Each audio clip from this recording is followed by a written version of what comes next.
Transaction with, वो उसको बुलाओ आतिफ को। Transaction with related party, the related parties comprise of holding companies, हमारी कोई होल्डिंग कंपनीज होंगी जानने वाली, कोई एसोसिएटेड कंपनीज होंगी। ये एसोसिएटेड कंपनीज ना एसोसिएट नहीं है, IS 28 नहीं है ये ना, असल में लफ्ज़ है हमारे उसके अंदर कंपनी लॉ में। तो एसोसिएटेड कंपनीज जानने वाली होती है, नहीं है पुरानी किताब में, नहीं है पुरानी किताब में, श्योर किया हुआ पुरानी किताब में नहीं है, जल्दी यार भेजें हम। अच्छा, उसके बाद ऐसी चीज़ें पूछा मत करें। अदर रिलेटेड कंपनीज की मैनेजमेंट पर्सोनल से भी ट्रांजेक्शंस कर सकते हैं हम, चीज़ें खरीदना बेचना। And employee retirement benefit funds, इसको छोड़ेंगे क्या होते हैं। The company in the normal course of business carried out transaction with various related parties, हम बहुत सी रिलेटेड पार्टी से ट्रांजेक्शन करते हैं, जैसे PTCL यूफोन को चीज़ें बेचती थी, वो वाली कहानी है। तो हम जानने वाली कंपनी से अक्सर कभी मैनेजमेंट फीस वाली डील करते रहते हैं, कभी कोई प्रॉपर्टी किराए पे चढ़ा देते हैं, कभी कोई स्टॉक बेच देते हैं। Following is a list of foreign, पहले तरफ फॉरेन से शुरू करते हैं ना, फॉरेन जानने वाले with whom the company has entered into a transaction during the year. Nestle South Africa, Nestle Susi and Nestle country of operation Switzerland, ये हमारा एसोसिएट है। ये बड़ा अजीब लफ्ज़ है, common holding of holding company, हमारी और उनकी कोई होल्डिंग कंपनी है और उन्होंने हमारे भी शेयर खरीदे हुए हैं और नेस्ले साउथ अफ्रीका के भी शेयर खरीदे हुए हैं। जहां तक परसेंटेज ऑफ शेयर्स हैं तो नेस्ले साउथ अफ्रीका के हमने 18% शेयर खरीदे हुए हैं, वो हमारी कोई एसोसिएट है। और इसमें यह है कि कोई हमारी होल्डिंग कंपनी है बड़ी, जिसने नेस्ले पाकिस्तान को भी खरीदा हुआ है और नेस्ले इसको भी खरीदा हुआ है और नेस्टी को भी खरीदा हुआ है। तो ये वो लोग हैं जिनसे हमने क्या किया, बोले following is the list of foreign with whom the company has transactions during the year. अब कौन सी लिस्ट आ गई जी? Following is the list of local. इसमें मुल्क बताने की जरूरत नहीं है ना, इसमें एक एक्स्ट्रा कॉलम था मुल्क का, मुल्क बताने की जरूरत क्यों नहीं है? क्योंकि वो लोकल है। Following is a list of local associated undertakings, बड़ा आसान सवाल होता है फाइनल अकाउंट का, सीधे से ये चीजें आती हैं, उठा के डब्बों में डाल देनी होती हैं। Following is a list of associated undertakings with whom the company has entered into a transactions during the year. Babar Ali foundation, Bulleh Shah packaging private limited, ये मैंने असल में पैकेजेस की फाइनेंशियल स्टेटमेंट से उठाई थी चीजें, क्योंकि नेस्ले में मिल नहीं रही थी। IGI इंश्योरेंस लिमिटेड, लम्स पैकेजेस सब्सिडरी है ये हमारी, और इनमें हमारे कॉमन डायरेक्टर हैं, जो इधर डायरेक्टर हैं वो उधर भी डायरेक्टर हैं। तो इस तरह की कहानी चल रही है। हेडिंग्स याद करें, नेम किस मुल्क में है, हमारा रिश्ता क्या है, और अगर वो परसेंटेज में क्वांटिफाई हो सकता है तो इधर नेम, हमारा रिश्ता क्या है, और अगर वो परसेंटेज में क्वांटिफाई हो सकता है तो।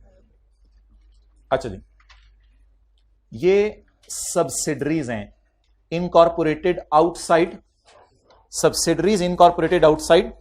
अब इसमें और इसमें क्या फर्क है? सब्सिडरीज का तो मतलब है हमने उनके शेयर खरीदे हुए हैं, और ये कौन लोग थे जिनसे हम वैसे ही ट्रांजैक्शंस करते रहते हैं, चीजें खरीदते बेचते रहते हैं। और ये कौन है भाई? हमारी सब्सिडरीज जो इनकॉर्पोरेट कहां हुई है। इसमें एक का नाम, दूसरे का नाम, तीसरे का नाम, बेसिस ऑफ एसोसिएशन। अब इसमें चीजें ज्यादा थी तो डब्बे का रुख ऐसे फेर दिया। Basis of association, country Mauritius, south Africa, ये हमारी सब्सिडरीज हैं, फॉरेन सब्सिडरी। तो जब हम कंसोलिडेशन करेंगे तो ये भी हमारी सब्सिडरी होगी, ये हमारी सब्सिडरी होगी, ये भी हमारी सब्सिडरी होगी। कंसोलिडेशन तो बड़े होगी सही दफा, जब 4-4, 5-5 सब्सिडरीज हुआ करेंगी।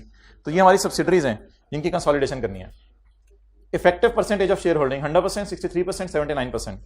Companies share holding direct through, इसके जरिए हमने इसमें शेयर खरीदे हुए हैं डायरेक्ट। अमाउंट ऑफ इन्वेस्टमेंट, हमने कितने के शेयर खरीदे?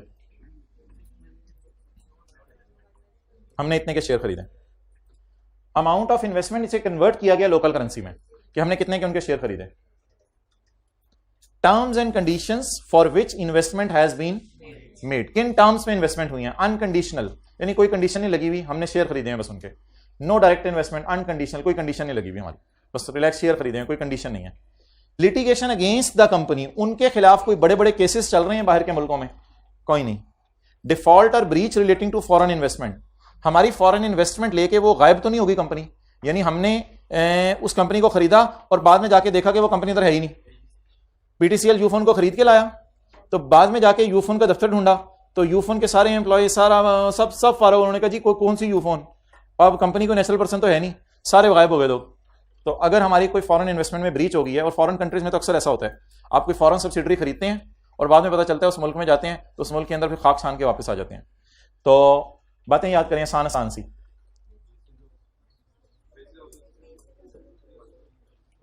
क्या, कहां, कितना, कैसे, कितनी अमाउंट, कितनी अमाउंट, शराइत, मसाइल और डिफॉल्ट। क्या, कहां, कितना, कैसे, कितनी अमाउंट, ये दोनों की एक ही हेडिंग बन जाएगी, कितनी अमाउंट, शराइत और लिटिगेशंस और default. That is very simple. Okay, हाँ ये तो याद करने हैं ना। अब आपने पता है याद क्या करना है आपने, ये डेटा तो सवाल में दिया होगा, आपने ये याद करनी है हेडिंग और ये वाली चीजें याद करनी है। और इधर क्या याद करना है आपने, ये याद नहीं करना, ये तो सवाल में दिया होगा, आपने ये याद करना है कि क्या क्या डिस्क्लोज करना है। आपने क्या याद करना है वो तो अभी मैं दिखाता हूं ना कहां लिखा हुआ है। आपने याद करना है ये, समझ आ गई? यानी कि मैं फिक्र बनाने लगा हूं, in case of local associated undertakings I will disclose name, basis of association and percentage of this I will disclose to users of financial statement. In case of subsidiaries incorporated outside Pakistan, I will disclose this and this. और यार सादा सी बात है, आप कहीं बाहर के मुल्क में आप पैसे इन्वेस्ट कर रहे हैं, वो आपसे आके पूछेंगे कि बेटा वो उसका क्या बना जहां तुमने पैसे इन्वेस्ट किए थे, वो कौन है तुम्हारा, किस मुल्क के अंदर तुम इन्वेस्टमेंट करके आए हो, कितने शेयर खरीद के आए हो, कैसे शेयर तुमने खरीदे हैं, कितने पैसे इन्वेस्ट किए हैं तुमने, क्या शराइत के साथ इन्वेस्टमेंट्स किए हैं। वही सिंपल सवाल जब कभी हम इन्वेस्टमेंट करके हैं तो अबू अम्मी जो हमारी इन्वेस्टिगेशन करते हैं, तो वही इन्वेस्टिगेशन टाइप समझें इसको, नहीं उसको भी सब बाद में करते हैं। अच्छा ये बता दें ये क्या है, कैपेसिटी एंड प्रोडक्शन में को बंदा फर्क बताए हाथ खड़ा करके। कैपेसिटी एंड प्रोडक्शन, क्लास की कैपेसिटी है 150 बच्चा बैठ सकते हैं मिसाल के तौर पर, बैठा 120 हुआ है, तो कैपेसिटी एंड प्रोडक्शन। और कम की रीजन, कम की रीजन रिजल्ट आया था कुछ चले गए।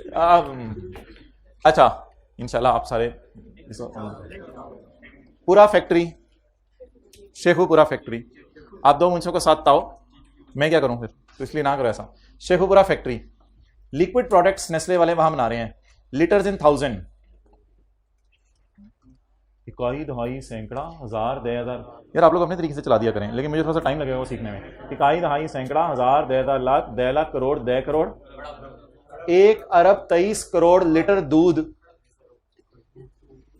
मज्जा गावां, किनिया मज्जा गावां होणगियां, मेरे ख्याल से तो अच्छी खासी मजें गायें होंगी जिनसे माशाल्लाह पूरी दुनिया का दूध ही नेस्ले वाले ने निकाल लिया है। अच्छा नहीं क्या है, तुम्हें 1000 दे, मैं क्या करूं, लीटर 1000 ज्यादा हो गया है, क्या करें अब हम नेस्ले में जाके देख लेते हैं। ऐसे टाइम ज़ाया कराने के लिए बैठे हुए हैं। ABCDEFGHIJKLMNOP, ये मैं वहीं से उठाया हुआ है, लीटर्स इन 1000, सही उठाया हुआ है वैसे मस इतना ज़्यादा है तो हम क्या करें, अल्लाह ने दूध के खजाने छोड़े हुए हैं जानवरों के जरिए, तो हम ठीक है इंजॉय करें H2O के साथ। Okay, non liquid products KGs में 76908, 14 और 13, कंपैरेटिव इंफॉर्मेशन भी आ रही है। कैपेसिटी और प्रोडक्शन, अब आपने किसको किससे कंपेयर करना है। 14 में कितने, हमारी फैक्ट्री में कितना मिल्क प्रोसेस करने की कैपेसिटी थी, इतना। अब हकीकत हमारे सामने आ रही है, किया इतना, वो कैपेसिटी थी लेकिन फिर भी अच्छा खासा ही कर लिया। Utilisation of capacities in line with seasonal impact of products and demand, बस सीजन में आता है, कुछ लोग किसी के एरिया में गर्मियों में सर्दियों में होता है ज्यादा दूध खरीदते हो, कोई भी वजह बनी तो सीजनल इंपैक्ट आ रहा है। कई दफा ये भी आ सकता है पेपर में, लेबर ने स्ट्राइक कर दी, फैक्ट्री बंद हो गई, तो इस वजह से कैपेसिटी तो काफी थी लेकिन उतनी प्रोडक्शन हम नहीं कर सके। नंबर ऑफ एम्प्लॉयज में तो ऐसा कोई चक्कर नहीं होगा कि नंबर ऑफ एम्प्लॉयज कितने आप रख सकते हैं और कितने रखे हुए हैं, तो उसमें कैसा चक्कर नहीं। नंबर ऑफ एम्प्लॉयज में दो बातें बतानी होती हैं, टोटल नंबर ऑफ एम्प्लॉयज आखिरी दिन कितने हैं, क्योंकि वो साल में चेंज होते रहते हैं, एम्प्लॉय नौकरी छोड़ते रहते हैं, आखिरी दिन कितने हैं और एवरेज कितने हैं, आखिरी दिन कितने हैं और एवरेज कितने हैं। Average number of employees during the year 4200 आए गए उनको नेट करके 4217, और number of employees as on, done हो गया। अच्छा प्रोडक्शन में कितने डिस्क्लोजर बने हैं, प्रोडक्शन में कितने डिस्क्लोजर बने हैं इसमें ना 3, कैपेसिटी, एक्चुअल और रीजन ऑफ शॉर्टफॉल। ये देखते हैं अभी सारा एक जगहों पे लिखा हुआ है, कैपेसिटी वो और शॉर्टफॉल, ये सारा एक जगहों पे लिखा हुआ है। नंबर ऑफ एम्प्लॉइज में कितने डिस्क्लोजर बने हैं? 2। एवरेज और asset. Now well I am very confident कि अगर मैं इधर ही आपसे पूछूं कि किस किस का क्या क्या डिस्क्लोजर है तो शायद आप बता सकते हैं। तो घर जाके जब एक दो दफा पढ़ लेंगे और जब अगस्त में भी एक दो दफा पढ़ लेंगे तो डजंट मीन कि it is a tough job. और उसके बाद अल्लाह का शुक्र है ऐसे कोई डिस्क्लोजर नहीं है। Date of authorisation for issue revise कर लेते हैं, हमें क्या जल्दी है, बट बैठे में पहले रिवाइज करें। The financial statement for authorise for issue on 26 February 2015। ये मैंने स्क्रीनशॉट अटैच किया था किसी और कंपनी का, बाय बोर्ड ऑफ। इस दिन तक IAS 10 के स्कोप में चीजें आई हैं, इस दिन के बाद वाली चीजें नहीं है। एक डिविडेंड भी डिस्क्लोज करना होता है। हमारी फाइनेंशियल स्टेटमेंट किस साल की चल रही है? 14 की। तो फाइनलाइज कब हुई होंगी? 15 में। तो 15 में 14 का फाइनल डिविडेंड अनाउंस हुआ होगा। तो directors in their meeting held on have proposed the final dividend for the year ended 2000 of ₹42, amounting 42 पर शेयर होगा ना, अमाउंटिंग टू रुपीज कितने million, for approval of members. Member ने इस पे अप्रूव करना होता है फॉर्मली एक दफा। These financial statement do not reflect this dividend. क्यों? डिस्क्लोज तो हो गया लेकिन रिकॉर्ड नहीं हुआ। और एक और सेगमेंट रिपोर्टिंग का बनता है, वो मैंने नहीं बनाया। तो ये जितने भी डिस्क्लोजर्स हैं ये सिर्फ आपके समझने के लिए हैं, and they may not be complete in all aspects. वो डिस्क्लेमर नहीं डला होता, दवाई खाने के बाद कुछ हो जाए या तो पढ़ाने पढ़ने के बाद एंड पे अगर कुछ हो जाए आई कैप में और तो मैं जिम्मेदार नहीं हूँ, ये डिस्क्लेमर डला हुआ है। नहीं वैसे ही डाला हुआ है थोड़े। अच्छा, अब आप 29 एक दफा बता दें। नंबर ऑफ एम्प्लॉय साल के एंड पे कितने हैं और एवरेज कितने हैं? अच्छा, एक आखिरी डिस्क्लोजर, वो मैं फिक्स एसेट्स में जाके आपको दिखा रहा हूं। तो इधर उधर की ना बात कर, तू बता काफिला क्यों लुटा। पेज 586 पे 586 प्रॉपर्टी प्लांट एंड इक्विपमेंट। ये वाला डिस्क्लोजर तो मैं आपको नहीं दिखा रहा, ये तो FAR 1 के टीचर दही बना के पिला देते हैं। अल्लाहु अकबर। भैया ये वाली चीजें या ऊपर वाली चीजें? नेस्ले की लैंड एंड बिल्डिंग कहां है? पर्पस मैन्युफैक्चरिंग फैसिलिटी है, मैन्युफैक्चरिंग फैक्ट्रीज हैं। शेखुपुरा में नेस्ले की फैक्ट्री है, कबीरवाला में नेस्ले की फैक्ट्री है, पोर्ट कासिम और इस्लामाबाद में फैक्ट्री है।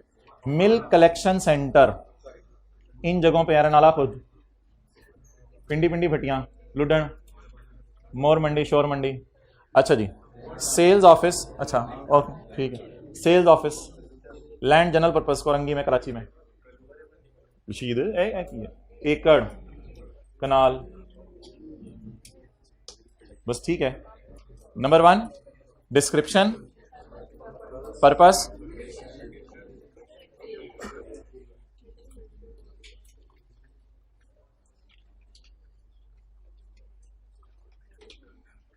आखिरी डिस्क्लोजर आज का, डिटेल ऑफ, भाईजान बातें ना करो, detail of PP sold during the year, cost, book value, sale proceed.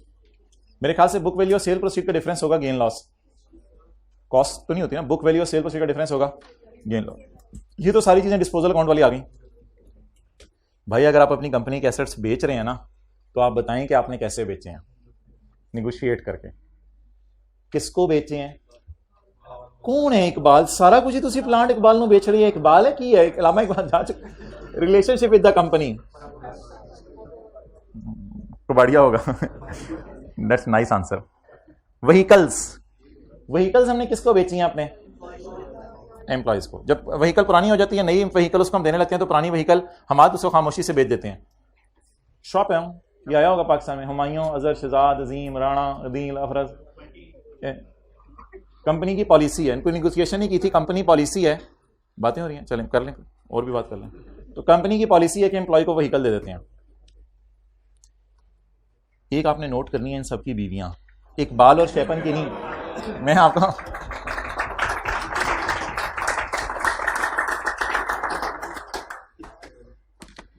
इन भाई इधर ही नोट करनी है।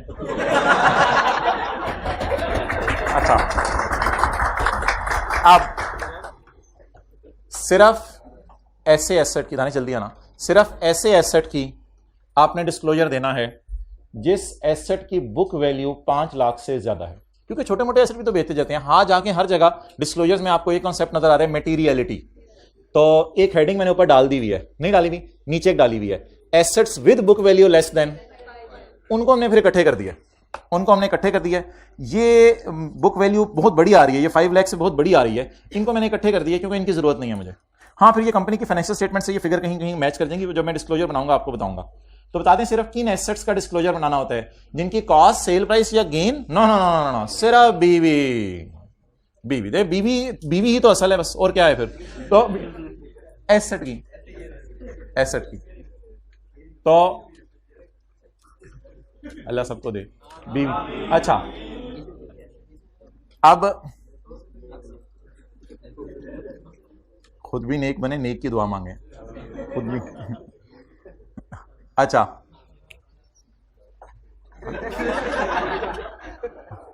अच्छा जी, याद कर ले। नंबर 1 कितने का खरीदा था, कितने का किताबों में पढ़ा था, कितने का बेचा, साथ साथ मोबाइल, कितना गेन लॉस आया, सब पता चल रहा था। मोड ऑफ डिस्पोजल, कैसे बेचा, किसको बेचा, किनको भी सही है, ज्यादा रिस्पेक्ट दे दे, ठीक है, किनको बेचा, और जिनको बेचा वो हमारे चाची के पुत्र थे या मामू के पुत्र थे या चाची के पुत्र थे, वो कौन थे, आ जाओ आगे। तो ये थी जी डिस्क्लोजर्स। अब इनको जाके हम एक दफा बस वहां से पढ़ लेते हैं किताब से, और फिर छुट्टी तेरी मेरी कुट्टी। ये कहां पे अब हमें आना पड़ेगा, बताए आपको कहां आना पड़ेगा, मैं आज बताऊंगा कहां आना पड़ेगा। 2:05 में रूम नंबर 8 में आना पड़ेगा। वहां आपको जूते उतार के ठंडे फर्श पे बिठाया जाएगा, जब तक आप लोग कहेंगे, जब तक सांस है तब तक चांस है, जब सांस खत्म तब चांस खत्म। साथ वाले रजिस्टर के पहले सफे पे लिख दें भाईजान, जब तक सांस है तब तक चांस है, उससे पहले ही अल्लाह को राजी करना है। लिखें पहले सफे पे, आज लिख दें, सबके रजिस्टर पे लिख दें, हाइब्रिड में स्पेशली, जब तक सांस है तब तक चांस है। ये नहीं कि मरने के बाद भी तुम्हें मौका, कब्र से निकल के कहो मैं जरा वो आज की फजर रह गई थी आज की, मैं जानबूझ के छोड़ दी। जब तक सांस है तब तक चांस है। उल्टा हो गया था।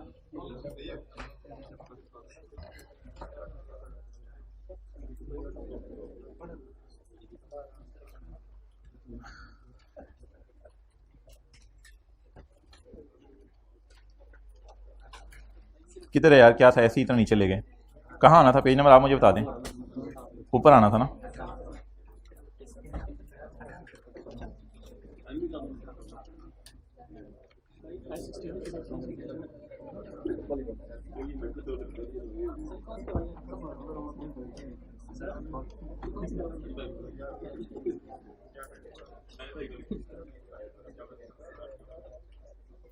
Page number 556।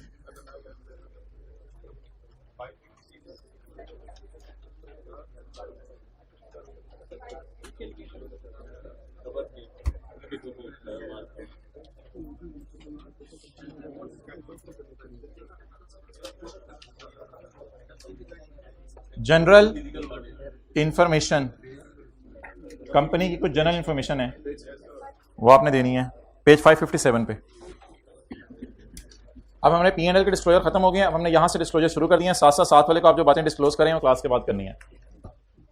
इसमें ना जगह जगह लिखा है 4th शेड्यूल 5th शेड्यूल, तो ये भी आपने नहीं देखना। इसको आपने जो है ना मक्खन में बाल की तरह से निकाल के साइड पे रख देना, लेकिन बाल सारे महफूज कर लेने हैं। अच्छा, geographical location and address of all business units including mills and plants. मैं ढूंढूंगा, आप लोग नहीं ढूंढेंगे, मैं ढूंढूंगा। आप लोगों ने रखा हुआ ना मुझे ढूंढने के लिए, मैं ढूंढता हूं। पेज 587। नहीं ना, आप लोगों ने बस पेज नंबर लिखना है, हमारी किताब का page. Geographical location, location and address of all business units including mills and plants, यानी फैक्ट्रीज जिसे आप समझ लें, इंक्लूडिंग मिल्स एंड प्लांट्स। ये तो तकरीबन, ये शायद डिस्क्लोजर ना फैक्ट्रीज का है। इसमें क्या क्या बताना है, geographical location and address, address भी डिटेल से होना चाहिए वैसे। अच्छा जी, इंक्लूडिंग मिल्स एंड प्लांट्स। आगे चलें। Particulars of company immovable fixed asset, mills के अलावा भी आपके फिक्स्ड एसेट्स हैं कुछ, मिल्क सेंटर, सेल्स ऑफिस, ये प्रोडक्शन इसके अलावा भी हैं। इनके आप लोकेशन बता दें, लोकेशन कहाँ कहाँ है, and area of land, land कितने एरिया की है, ये सारा इसी में कवर हो रहा है। ये पेज नंबर कौन सा हो गया, 587। Capacity of industrial unit number 1, number 2 actual production, and number 3 reasons for shortfall. जबानी याद कर लें बातें, number 1, number 2 and number 3, page number 594। number of persons employed as on the date of balance sheet and average number of, page number, इसके साथ ना heading दे दें local, क्योंकि फॉरेन नीचे आ रही हैं। नेम ऑफ एसोसिएटेड कंपनीज, ये ना 26.2 नोट है पेज 594 पे, 26.2 नेम ऑफ एसोसिएटेड कंपनी, हाँ name Babar Ali, Bulleh Shah, along with the basis of relationship, subsidiary, common directorship, सासत, and percentage of,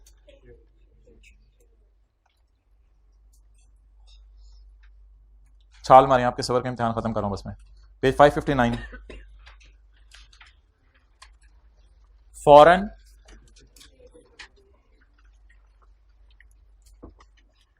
page 593 26.1 in respect of associated companies, subsidiaries, joint venture, holding companies incorporated outside Pakistan, following shall be disclosed: name of undertaking and country of incorporation। मिल गया, name and country, ये bracket में छोड़ें, क्या लिखा है yellow line है, basis of aggregate percentage of share holding through other, including share holding through other companies. हो सकता है हमने खुद शेयर खरीदे हो सकता है अदर कंपनीज के जरिए शेयर खरीदे हों। एक चीज़ आप साथ कर जाएं, और मैं आपको पढ़ाना नहीं चाह रहा, क्रेडिट फैसिलिटीज, यूज ऑफ ये वाला ज़रा कर जाएं आप।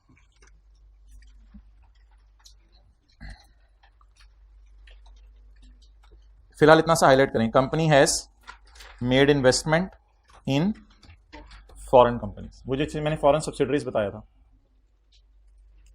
कंपनी हैज़, अगला सफ़ा, हैज़ मेड इन्वेस्टमेंट इन, ये कौन सा था हमारा, वो जो लंबा सा था, पेज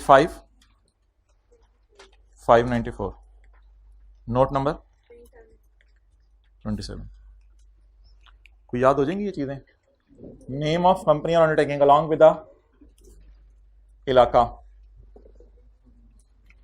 नेम और उसका इलाका, नाम तो ऊपर दिया है, ये इलाका, name and address of owners of investing company, इसके ओनर्स और कौन है, इसमें उसने थोड़ी कंजूसी की, से बता देना चाहिए था इसके ओनर बाकी कौन है, हमने तो बस अपना ही बताया हुआ कि हम ओनर हैं जिसने ये डिस्क्लोजर बनाया हुआ।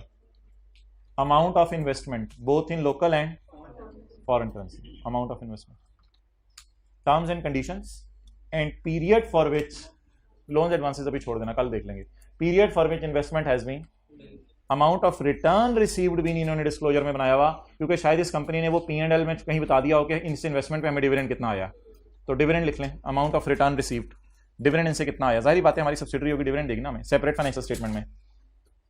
Details of all litigations against the investing company in foreign country, any default और ब्रीच रिलेटिंग टू और गेन और लॉस इन केस ऑफ, ये तो मैंने नहीं डाला, गेन और लॉस ऑन फॉरेन इन्वेस्टमेंट हमने बेची नहीं, अगर बेचें तो उन पे क्या आए, गेन और लॉस है। तो ये इंशाल्लाह पढ़ के आए, कल इंशाल्लाह इसको करते हैं एक दफ़ा दोबारा। उधर आप ना ना ना ना यार, बस अब हमारे पास जो टाइम बचता है वो तो आपको पता है, हमारा मशहूर ज़माना स्टैंडर्ड चल रहा है, IAS 1037, पास पेपर का क्वेश्चन 4 निकाल लें।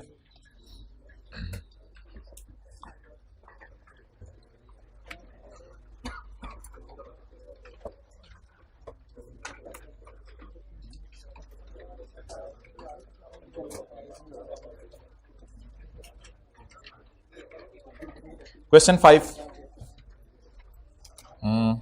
Not 5, question 6।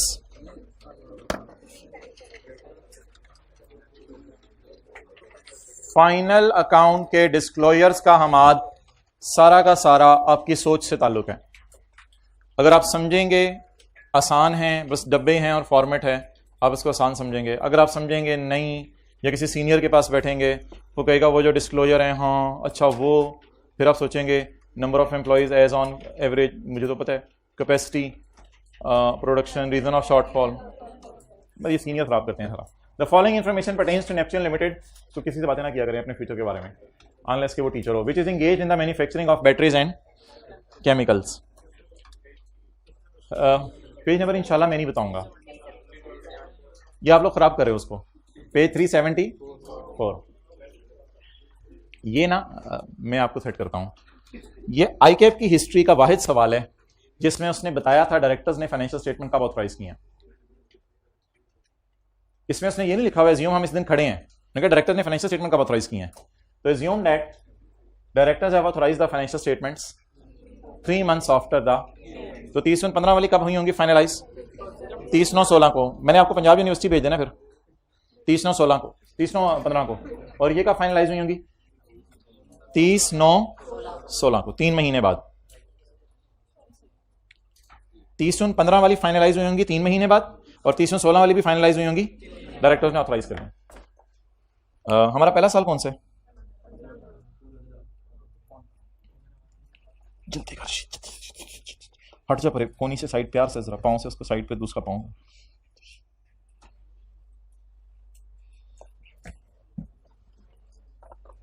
प्यार नहीं मार या मार नहीं मार? लातों के भूत बातों से सही हो ना अम्मी अबू, है डंडा रखा हो। इंस्टेंट डायरेक्टर्स ने फाइनेंशियल स्टेटमेंट क्या कर दिए हैं? प्यार से ही आजकल के बच्चे मानते हैं, आजकल के बच्चे। इन जुलाई 2015, साल के बाद की डेट आ जाए तो फिर हाँ यही, मैं इतने कंफर्म होके कहते हैं, मुझे भी डाउट हो जाते हैं, मैं पता नहीं की। इन जुलाई 2015, रिलैक्स ना, इन जुलाई 2015, तो साल के बाद की डेट आ गई तो IAS 10। In July 2015 NL was sued, हमारे खिलाफ ही केस होते हैं। NL was sued by customer, एक कस्टमर ने आके में was sued by customer who claimed damages of 2 million, उसने 20 लाख रुपए मुंह खोल के मांगे on account of sale of 2000 defective batteries in January 15। हमारे साल हमने उसको डिफेक्टिव बैटरीज बेची थी। हो सकता है वो कस्टमर हो होंडा कार्स वाला, होंडा कार्स का ओनर हो, वो आ जाए कि यार तुमने हमें बैटरीज बेची हैं तो हमने गाड़ियों में लगाई हैं, तो जब से वो बैटरीज गाड़ियों में लगाई हैं, हर गाड़ी में से ची पा चूं दर दर दर दर आवाजें आ रही हैं। You should try to be professional, बच्चे नहीं बैठे हुए इस क्लास में। The legal advisor at that time, जरी बात है जब केस हुआ तभी ना, लीगल एडवाइजर ने जुलाई में कहा है कि that it is probable, high chance है that the case would be decided in favor of means against us। तो ये तो मुझे लग रहा है कि प्रोविजन की तरफ जा रहा है। कैसे?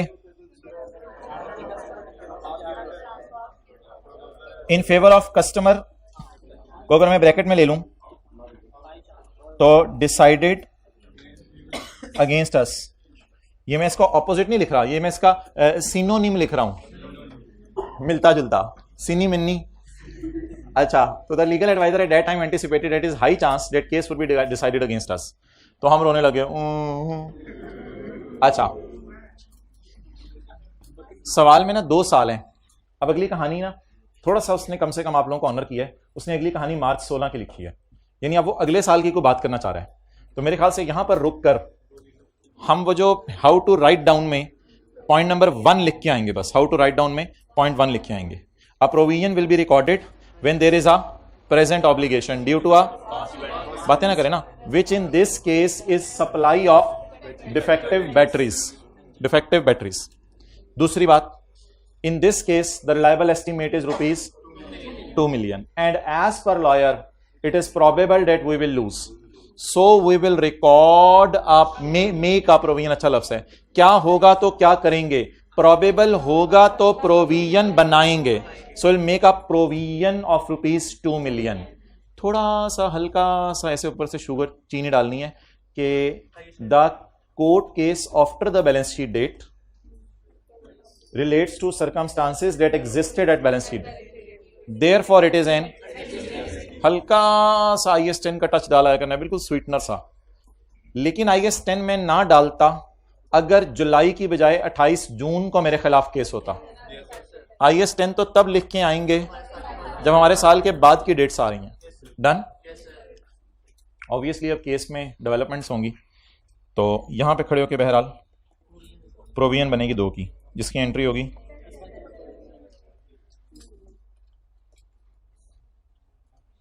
ये तो मैंने बनाई है और फिर नीचे एंट्री भी कर दी है। In March 16 an independent team submitted a report to court. I hope clear है, समझ आ गई आपको बात। एक किसी तीसरी पार्टी ने, जो ना हम थे ना कस्टमर था, ना हम थे बैटरियां बेचने वाले और ना कस्टमर था, उसने कोर्ट में जाके कह दिया है कि 80% of the batteries were not faulty. उसने कोर्ट में जाके कहा मैंने चेक किया 80% बैटरीज फॉल्टी नहीं है, तो कितनी बैटरीज फॉल्टी हैं? 20%। And there were minor defects in remaining, और बाकी 20% में भी माइनर डिफेक्ट्स हैं। ये जो कह रहे हैं ना ची पौ दड़ दड़ दड़, तो वो हमने देखे सिर्फ ची ची ची, बस ये आवाजें आ रही हैं। As a result, try to be professional, as a result company's lawyer formed a view that it is highly unlikely that court would award compensation to, एक मिनट हाथ खड़ा करके सिर्फ इसकी उर्दू बताएं। एक मिनट हाथ खड़ा करके उर्दू बताएं। मैं कोई FAR 2 का कॉन्सेप्ट नहीं पूछ रहा। हाँ जी, हाईली बहुत ज्यादा लगता है, हाईली अनलाइकली नहीं होगा, बहुत ज्यादा लग रहा है कि नहीं होगा, कोर्ट उसको कंपनसेट नहीं करेगा। लिखें, बहुत ज्यादा लग रहा है कि कोर्ट कंपनसेट नहीं करेगा। अल्लाह करे ये इंग्लिश हमें समझ आने लग जाए कभी। अंग्रेजी बनाने वाले भी अब तो मर गए, अल्लाह करे ये अंग्रेजी हमें समझ आ जाए। बहुत ज्यादा लग रहा है, बैठे बैठे बहुत ज्यादा लग रहा है, बहुत ज्यादा लग रहा है कि कोर्ट कस्टमर को कंपनसेट नहीं करेगा। लेकिन साथ वाला भी वही लिख रहा है, बहुत ज्यादा लग रहा है कि कोर्ट कस्टमर को कंपनसेट। इसका क्या मतलब है कि हम बोले अब बता दें, हम नहीं जी, हमारे जीतने वाला तो चक्कर रखना ही नहीं ना, हमारे हारने का चांस आप बताएं क्या है। कितने लोग कह रहे हैं मैं ले जाऊंगा पॉसिबल में, और कितने लोग कह रहे हैं मैं ले जाऊंगा रिमोट में। कितने लोग कह रहे हैं मैं पॉसिबल में ले जाऊंगा, शायद हम हार जाएं। कितने लोग कह रहे हैं मुझे लग रहा है कि हाईली अनलाइकली है तो मैं रिमोट में ले जाऊंगा। थोड़ा सा जजमेंटल फिक्रा है। ऐसी सूरत में ICAP ने 1-2 दफा यह किया है कि दोनों बातें लिखा है, if it is possible then we will disclose, and if there is no chance of payment then there will be no provision and there will be no contingent liability disclosed. कोई देखे ना कि हार्ड एंड फास्ट अनलाइकली में possible भी तो मैं कह सकता हूं, तो थोड़ा सा जजमेंटल लफ्ज है। अच्छा, ये बात तो मेरी खत्म हो गई। मैं 1 मिनट मैं उन लोगों से बात कर लूं जिनको थोड़ा मेरे जैसे अंग्रेजी समझने में मसला है। तो जो अंग्रेजी जिनको समझने में मसला हो तो फिर वो अन का लफ्ज़ काट लिया करें पेपर में, फिर फिक्रे की उर्दू बना लिया करें।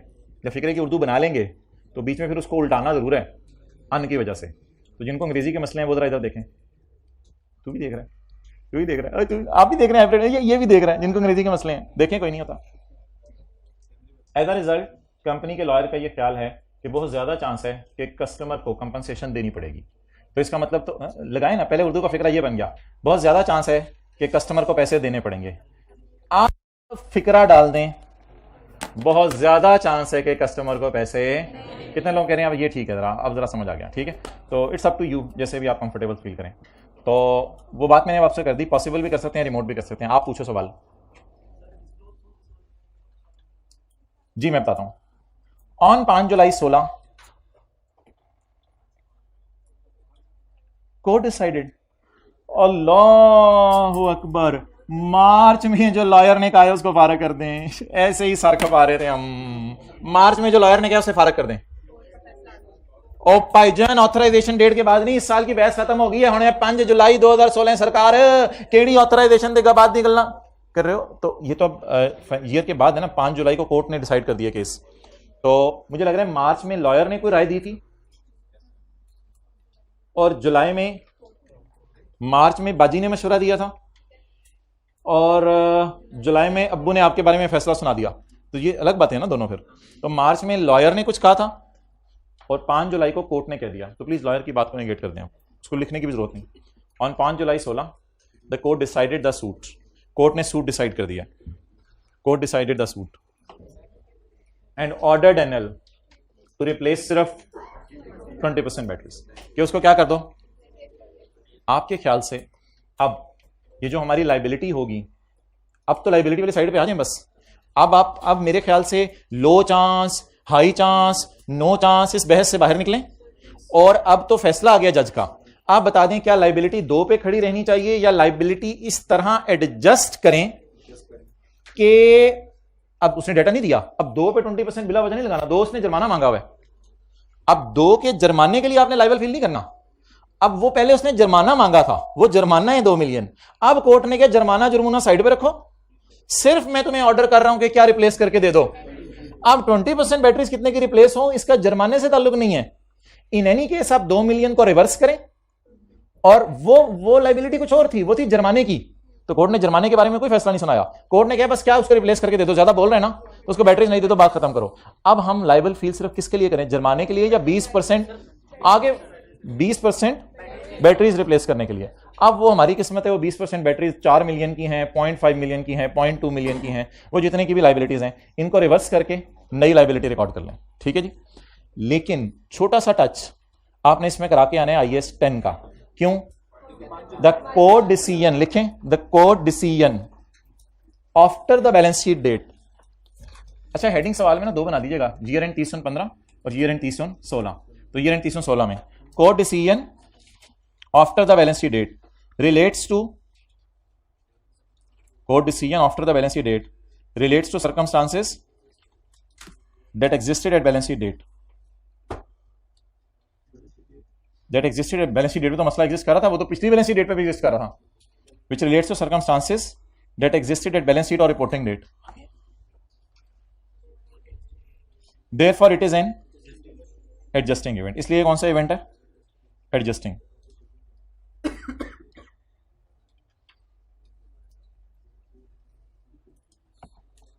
तैयार होके, मुंह शुद्ध होके, वाल शाल वाह के आप लोग इंशाल्लाह 2-5 पे तशरीफ ले आए।